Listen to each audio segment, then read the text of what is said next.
that you are looking at in terms of possible projects for the Metro Pacific Group in Iloilo? Sir, there are a lot. No? It's fairly new to us, but we are also entering the agricultural business. Although right now we are focused here in Metro Manila, I think in Laguna. No? We partnered with Carmen's Best, and we're also expanding that portfolio there. Even I'm not really familiar with the terms, but we are looking into entering the agricultural market. Well, you're in Centra. Don Pedro, sugar, right? Yes, that's another investment we have. Plus, another discussion we had earlier with our distinguished guests is the possibility of investing in roadways. I think roadways and okay. I think infrastructure as well. So we all know that that's very important in the growth of the provinces. So I'll mention this to Sec Beams. That's good to know because you built the Cordoba Bridge in Cebu. Correct, sir. Beautiful bridge, changes colors every minute or so. You can do the same for the Iloilo-Guimaras Negros bridge. Okay, so, and you're happy so far in your investments here in Iloilo. Are you getting the correct treatment? Are you happy with the way the government is meeting your needs as an investor in Iloilo? We're very happy. Outside Metro Manila, outside Maynila, I think we just have a few partnerships with water districts, Iloilo being one. And I think Iloilo is a very good model on how private partnerships can work now. We've proven that for the past 4 years, in the 5th year. So we hope to replicate this with other areas as well. Because as mentioned, I think at the end of the day, we just want to provide clean and affordable water to everyone. Thank you. Thank you, Andrew. And last but not the least, we'll talk about the electricity sector. Before the conference, I was able to get hold of a document prepared by the University of Asia Pacific, quantifying, calibrating the impact of more power here in Iloilo. You know what the number is? The economic impact of more operating in Iloilo is more than 5 billion pesos, representing 4% of the GDP of the city. Amazing, impactful. And they've only been here 4 years? 3 years. To make that impact, the electricity has become more high quality, regular. Of course, you cannot avoid brownouts. Even the best franchises have their brownouts because sometimes typhoons do the damage and a few other reasons. But ever since more power came to Iloilo, electricity here has stabilized, quality has improved, and would you believe we only sell power here at 9 pesos per kilowatt hour. One of the lowest in the country when it used to be 13 pesos per kilowatt hour under the old franchise. So, Ruel, take it away. Yeah, thank you, Rex, and good morning. Well, probably to introduce a bit about the company, if we could show a short video, the short video.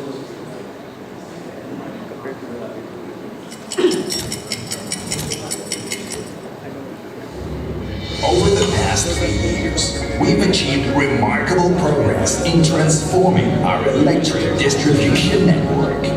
We focused on reducing system losses, ensuring a more efficient and sustainable distribution network. This endeavor not only improved our environmental footprint, but also made energy more affordable for our community. Our efforts resulted in a significant decrease in the incidence and durations of unscheduled power interruptions. We also made a strong commitment to addressing illegal connections, ensuring everyone contributes their fair share, increased the consumer base from 63,000 to 93,000, and religiously returned to consumers their bill deposits. But our journey doesn't end here. In the remaining 2 years, we're taking our modernization to the next level. We'll be implementing cutting-edge technologies such as digital work order and asset management systems being developed under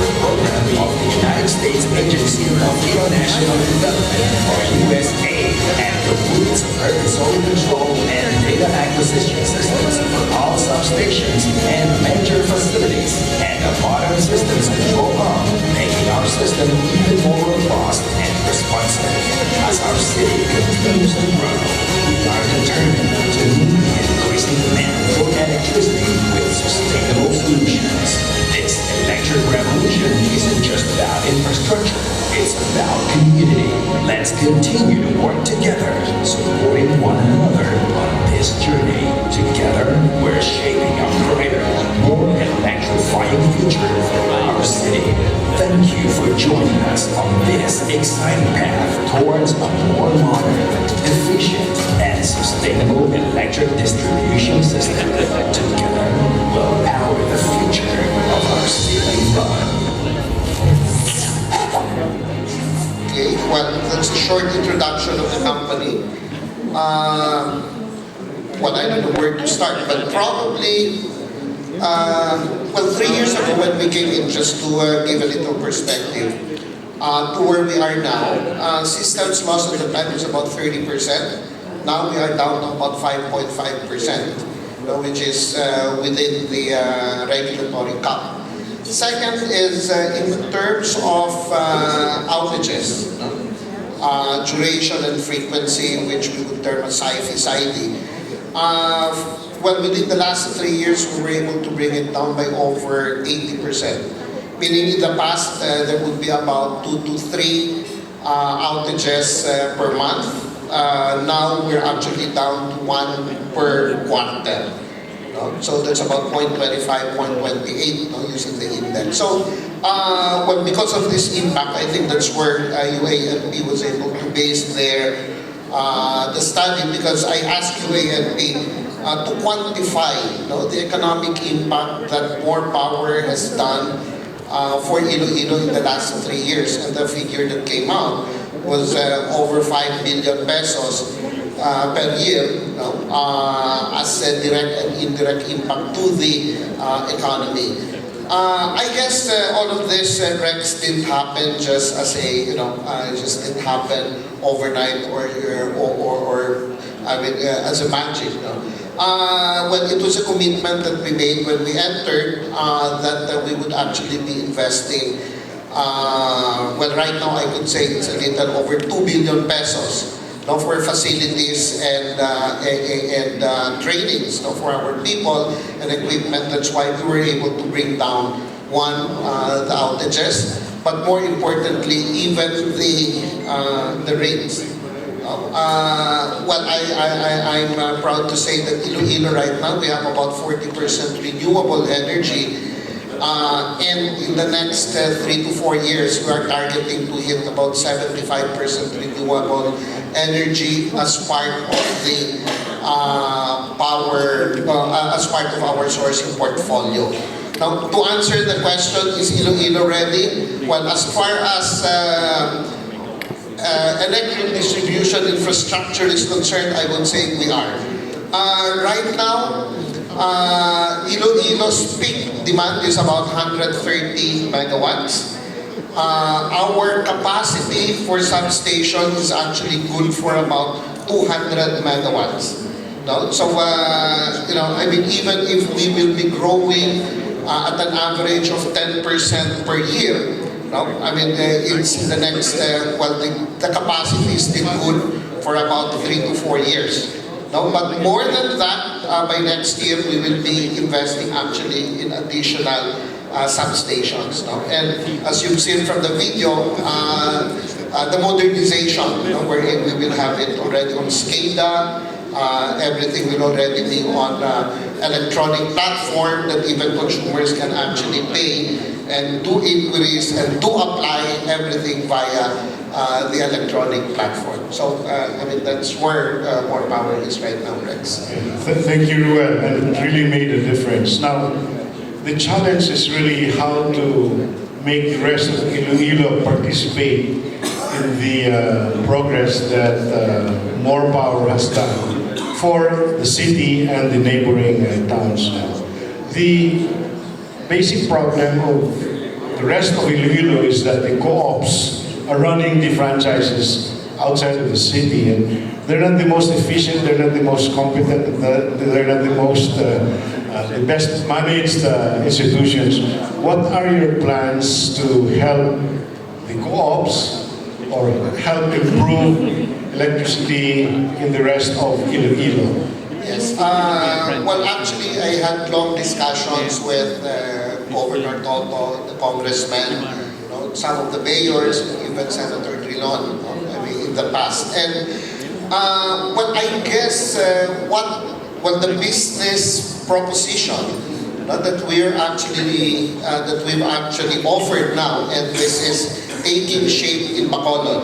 This is with Seneco, which is actually one of the biggest co-ops in the country, is to have actually a joint venture where we become in 70%, the co-op stays in 30%. So as, we could help them with the financial requirements. Now, the problem with co-ops is that, well, their regulatory framework is very much different from a private framework. For co-ops, they have to get all of the regulatory approvals before investments will be made. And we know the bureaucracy that goes through it. For private sector, we actually would invest and then go to the ERC for the approval. We take the risk.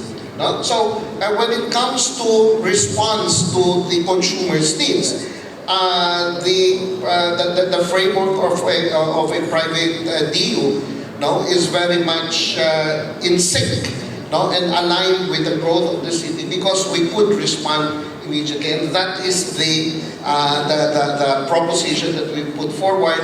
And well, the lower house, at least on the Committee on Legislative Franchises, has already approved our joint venture with Seneco. Hopefully, if this model becomes successful, I think this model can also be done with the electric co-ops in Iloilo. I agree well, and that would be good, because it will be sad if the city is bright while the rest of the province is in darkness. And I think you should really create more effort to get the approvals needed, that you can help out the cooperatives. You don't have to wipe them out completely, but you can do business with them, piggyback on their franchise, and bring in the investments, the capex, the system improvements that you have brought to Iloilo, to be enjoyed by the rest of the Ilonggos in the province of Iloilo. Yeah, that's right. That was actually, again, one of the long conversation I had with the governor, Congressman Lawrence, and also P.A. Banyas, because as we were saying, development is really happening in Iloilo.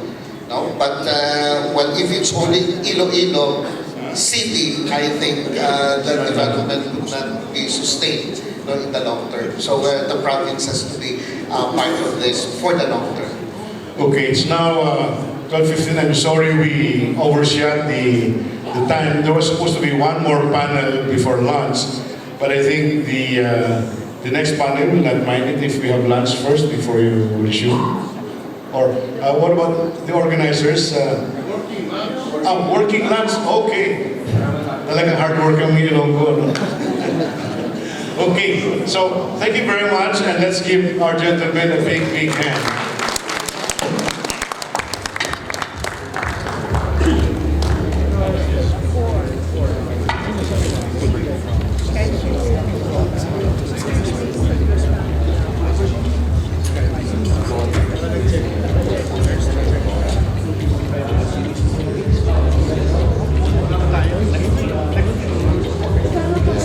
Thank you, Mr. Bongkato, Mr. Castro, and Mr. Pangilinan. May I request Mr. Espinosa to please remain seated as he moderates the next panel of discussion. Gain crucial insights on how investors have grown their businesses in the growth area of Metro Iloilo and Guimaras. May I request our last set of panelists to please take your seats on stage as your names are called. For our panelists, we have the Vice President and Senior Advisor for Carillon Global Solutions, Ms. Nora Terado. the chairman of La Filipina Uigoco Group of Companies, Dr. Alfonso Uy. The president of Pharma Galan X Innovations, Mr. John Vincent Solesta.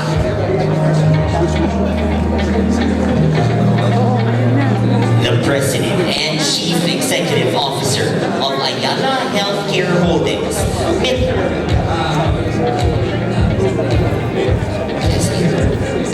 the president and chief executive officer of Ayala Healthcare Holdings, we have Mr. Paulo Maximo Borodeo. And the operations manager of Everest Cold Storage, we have Mr. Michael Chua. I now turn over the floor to Mr. J. Espinosa.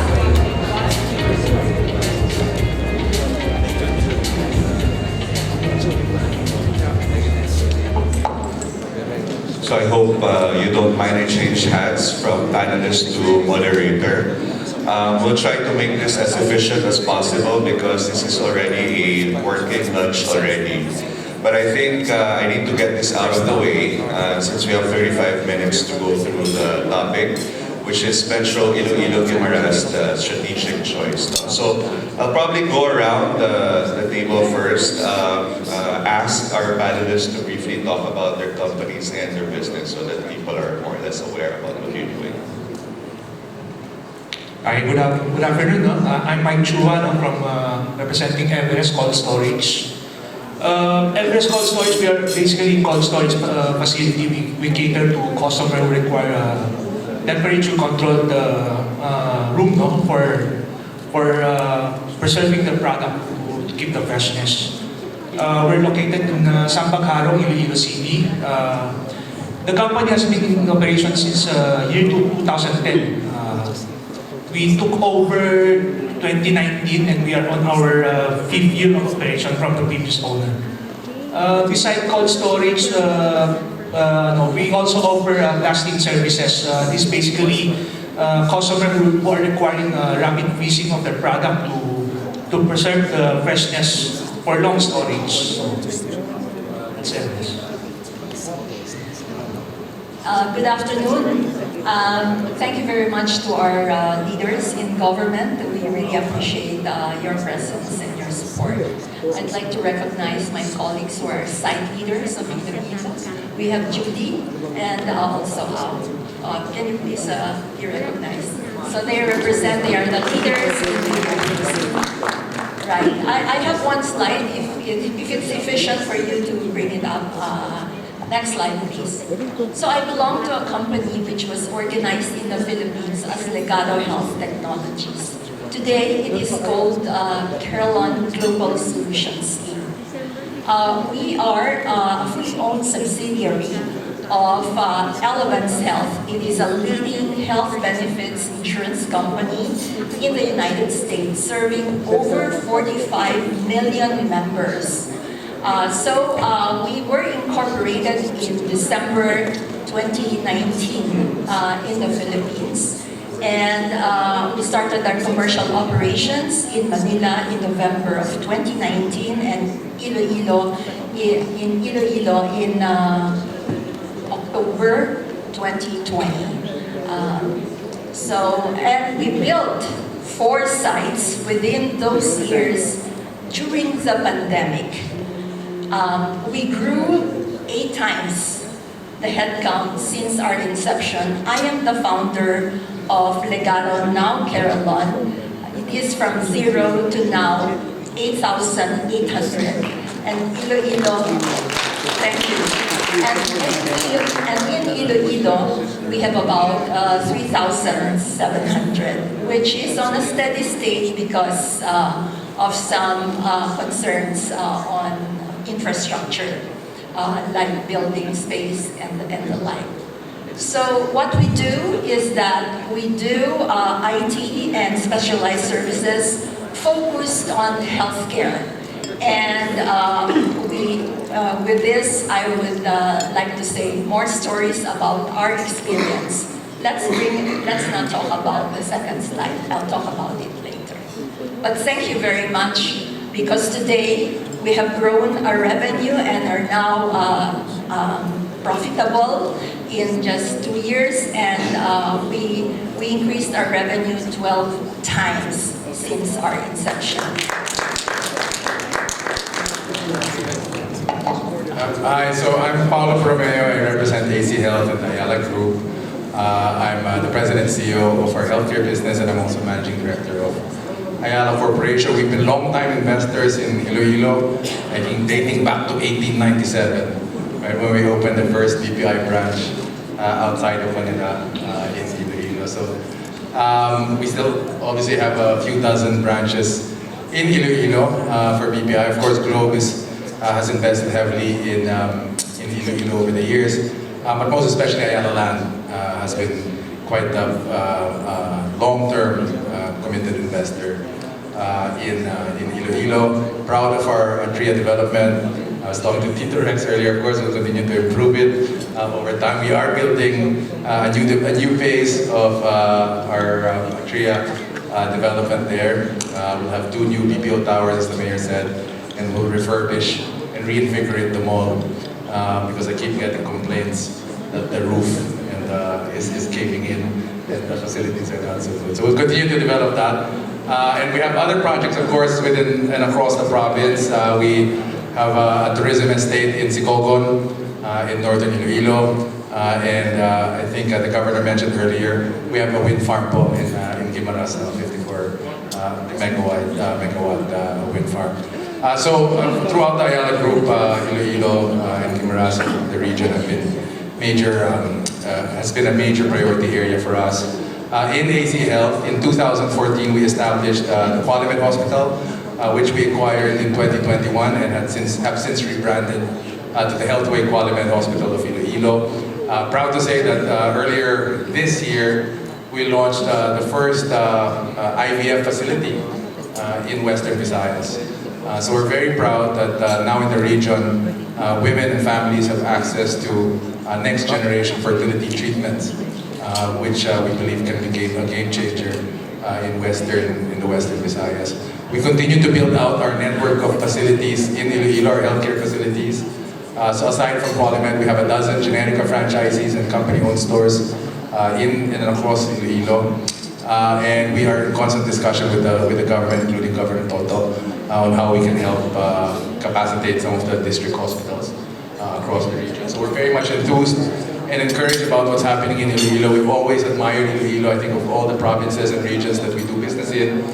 Clearly the unity and the cohesiveness of the local government is one that we admire. We also love the region because it's a fantastic market. I think the mayor mentioned earlier that it's home to 25 universities. So it's very much a student town, and I'm sure for your business, it provides a lot of good talent. And so for us in healthcare in particular, we're so happy that it provides such good skilled labor that we need for our industry. So we continue to be a major investor, and we'll continue to be a major investor in Iloilo moving forward.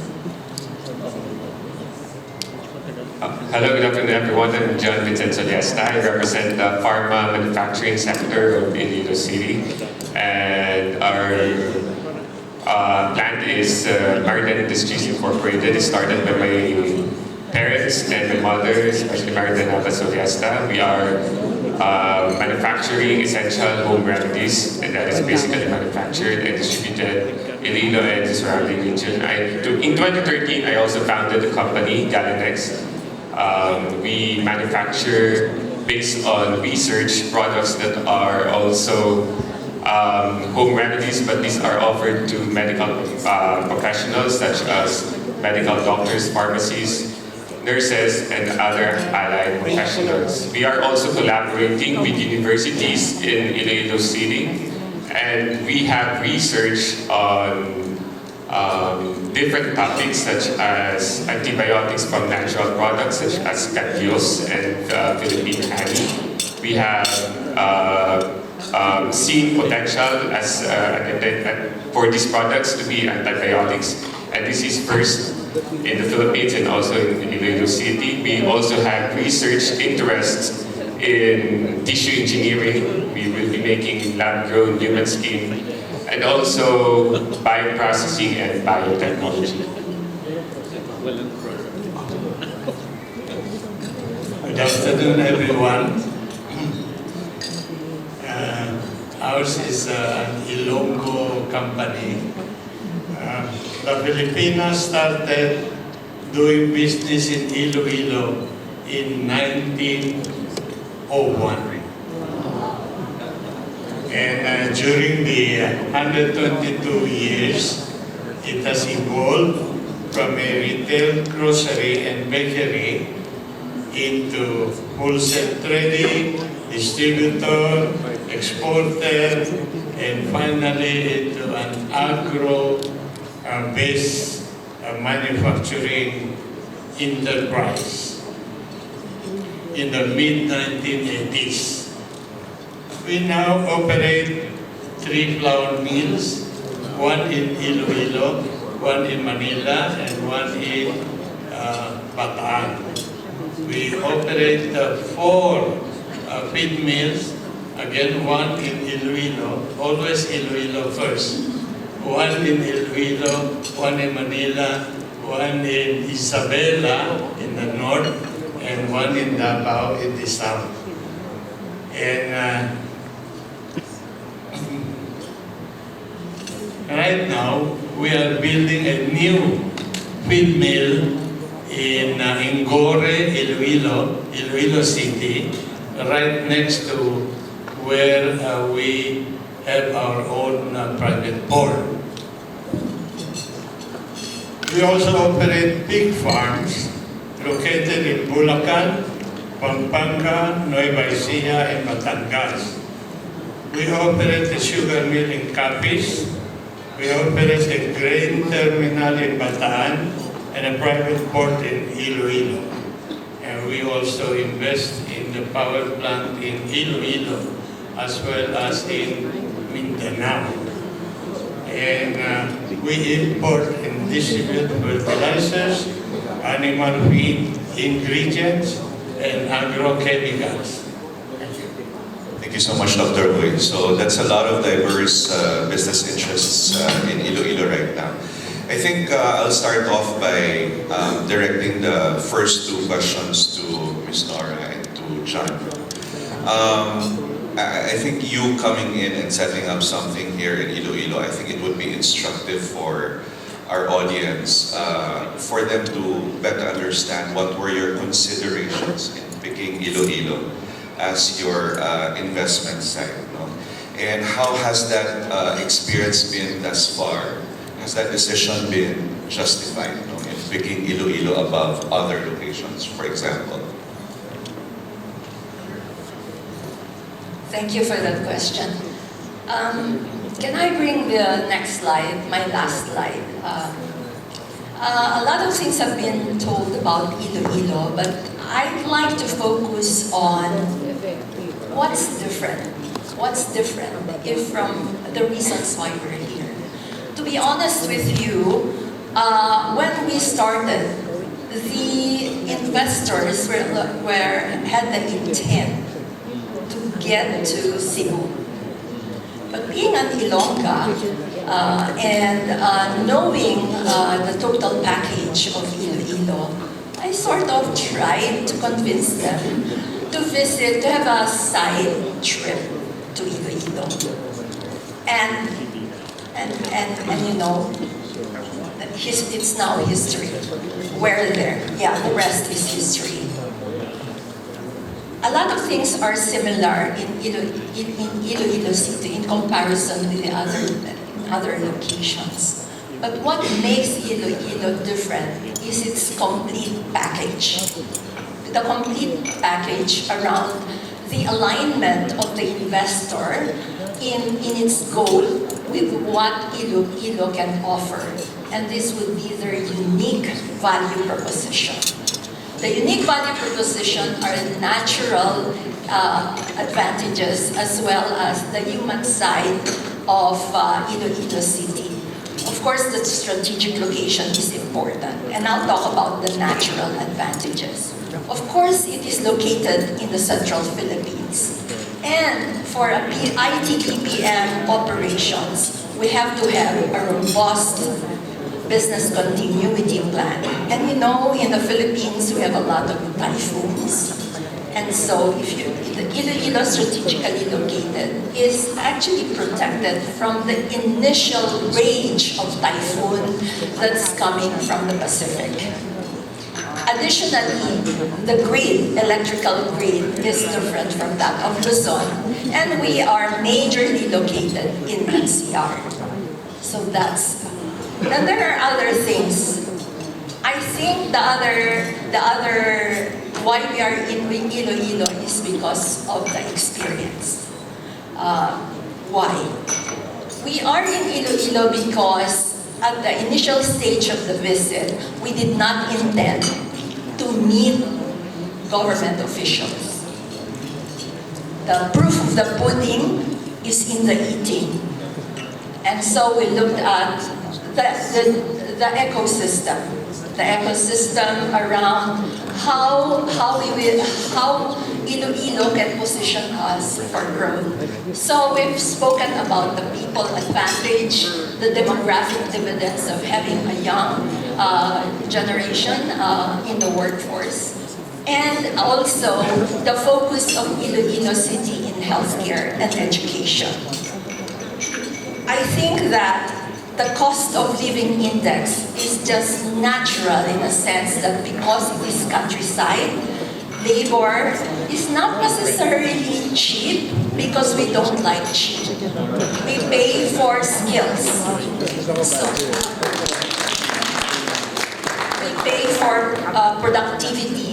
The natural inclination of the Ilonggos on entrepreneurship has been there historically, and therefore the community is supportive of commerce and trade. The other thing is the regional hub. The cost of living index will naturally go down because of the presence of logistics hubs, of transportation. And we see that it has a focus or a vision for growth. So without meeting the government officials, we knew the prospects and potential of Iloilo. That is why we are here. Again, the difficult task, that was the investment phase, but we needed to grow. In the beginning, we wanted to only invest for 2,000 capacity. But because of the successes that our people have demonstrated to support the business, we have to grow. But we had to grow during the pandemic, and we had to build 2 sites in Iloilo. You can just imagine how difficult it was. But I will have to tell you that this is where we saw how government has supported us in Iloilo. We were able to grow in Iloilo beyond the 2,000. We are now 3,700. And that is because of the immense determination of the local government unit to help us, to build our capacity in terms of people and in terms of the site. And there are more stories I could tell you, and a lot more even during the times of disasters, where the Iloilo government has been there. And the community, the association, helping us in this robust and cooperative ecosystem that's named Iloilo City. Thank you so much, Ms. Nora. Those are really, really great insights. John, just before you answer, for Ms. Nora, I think it's a little bit, Iloilo being an IDBPM hub has always been there. It's really boils down to a matter of choice between Iloilo and other locations. Is it the same for FARC? How has that journey been for you guys? Yes, thank you for that question, Mr. G. Actually, Iloilo is not really new in terms of pharmaceuticals. It might be new for you to hear that there are developments in terms of pharmaceutical drug discovery in the countryside. But actually, in the past, in 1949, it was Dr. Abelardo Aguilar who discovered the drug erythromycin, and it was in Iloilo City. So it was not new for Iloilo to be at par with in terms of research with international standards. But unfortunately, Iloilo doesn't have an enabling capacity to discover the antibiotic component of the which he discovered from the soil in Iloilo City. But the scientists in Iloilo City recently, we don't want that to happen again. We don't want to miss the opportunity. In 1949, it was a company, a multinational company, where Dr. Abelardo Aguilar was working during that time. And it was the US company that sold the product into a brand named Ilosol, which is the generic name is erythromycin. So it was the US who monetized the discovery. So after this year, the group of DOST Balik scientists who preferred to settle in Iloilo, and as a group we formed an academic industry collaboration. We want to learn lessons from this history that we don't want that to happen again. So what we did, we collaborated and we requested grants from the national government, from the Department of Science and Technology, and from non-governmental agencies such as UAID to invest on research. So even though we are from the countryside, it is still possible to conduct research that are in collaboration with academia and in the industry. Long ago, we all know that academic research is only as a requirement for us to graduate. But we don't want that to stay on the bookshelves. We want to transfer this knowledge into products that are of high value. And one of these we see potential is pharmaceuticals. Aside from that, Iloilo is known to have a good number of good schools such as pharmacy, medical technology, and medicine. And we want to invest on the capacity of Ilonggos to convert this knowledge into products that would be of standard, not only in local, but also in international. So what we are doing the past 10 years since I started to get involved in the family business, we prepared proposal to the DOST to fund us, together with the University of San Agustin, to develop antibiotics from Cadios, which as Ilonggos also only know that it is also an ingredient from a soup. And another funding that we have is antibiotic to be converted as a wound gel from Philippine honey. And aside from that, we also have investment in research to grow lab-grown human skin out of 3D bioprinting technology. And all of this is actually happening right now in Iloilo City. As what our good mayor have said earlier, Iloilo City will be poised to be the hub of innovation in the future.